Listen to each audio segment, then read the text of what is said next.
everyone! Today we're going to explore one of the essential aspects of MATLAB, which is matrix multiplication. So matrices form the backbone of many engineering and scientific computations. So it's crucial to understand how to effectively work with them in MATLAB. I'm going to begin with a short demonstration of some of these concepts by hand. So let's start with looking at a simple 2 by 2 matrix A. In matrix addition or subtraction, you simply add or subtract the corresponding elements. For instance, if we have another matrix B, which is also a 2 by 2 matrix, then we can add together A and B as shown here. If we just add the elements that correspond in each row and column of the matrices A and B, we get 6, 8, 10, 12 as our output matrix. So one thing to be careful of is that matrix multiplication is a little bit different. To show you an example here, I'll go through multiplying A by itself. One thing to note here is that the number of columns in the first matrix must match the number of rows in the second matrix when you're multiplying two together. In this case, both matrices are 2 by 2, so we're safe in that case. When you multiply two matrices together, the first step is you'll take the first row in the first matrix and multiply that by the first column in the second matrix. And that gives us the element in the first row and first column of our output. Continuing on, we'll take the first row of the first matrix again and multiply that by the second column of the second matrix.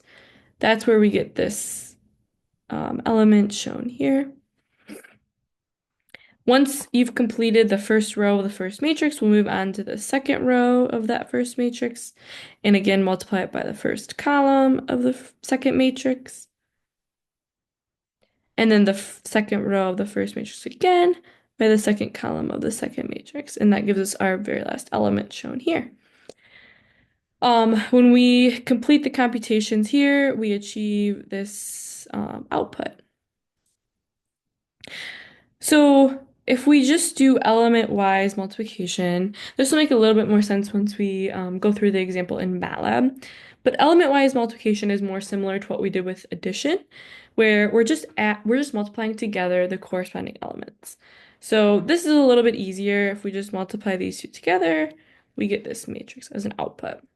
The last thing I want to cover is the transpose of a matrix.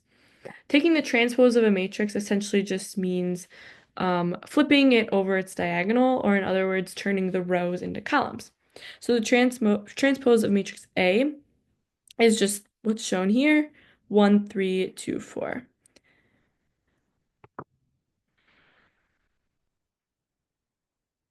Now that we've covered some of those basic concepts by hand, I want to show you how to create matrices and do some of those operations in MATLAB.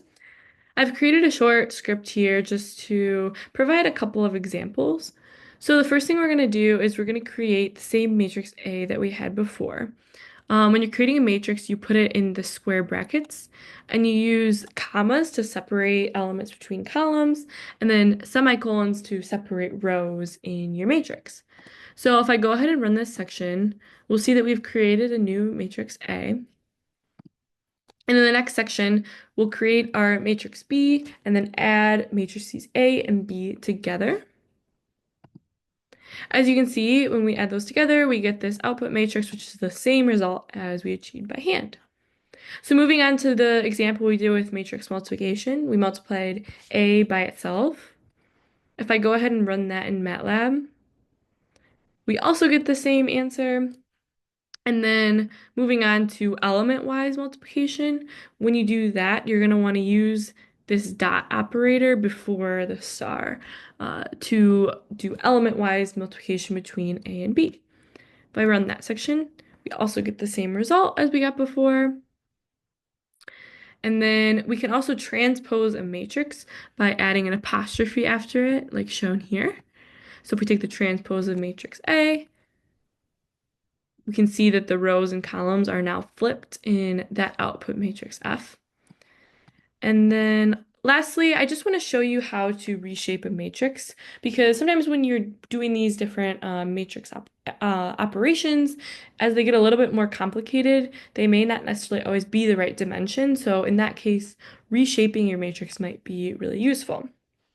In this example, we'll take a new matrix B, which now has 6 elements and is a 2 by 3 matrix.